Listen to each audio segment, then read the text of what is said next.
পরিবার করার পেছনে তারা বিশাল ভূমিকা আছে।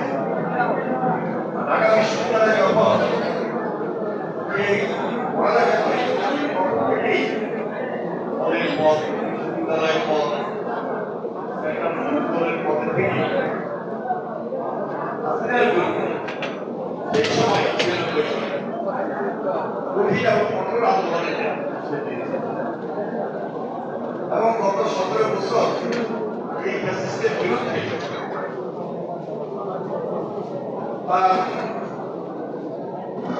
শুধু দর্শক মরুম শুক্রবার বাবের পঞ্চম মৃত্যুবার্ষিকীতে আলোচনা সভা জাতীয় প্রেস ক্লাবের হলরুম। শহীদুদ্দিন তিনি বক্তব্য দিচ্ছেন এবং মির্জা ফখরুল ইসলাম প্রধান অতিথি আজকের বিষয়টি।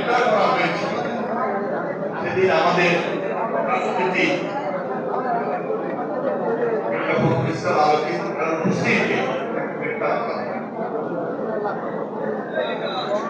আমি তার রাজনৈতিক এই ঘটনাটুকু জীবন আজকে আমাদের এখানে যারা বক্তব্য দিন সবাই বললেও কিন্তু শেষ হবে, সারাদিন বললেও শেষ হবে।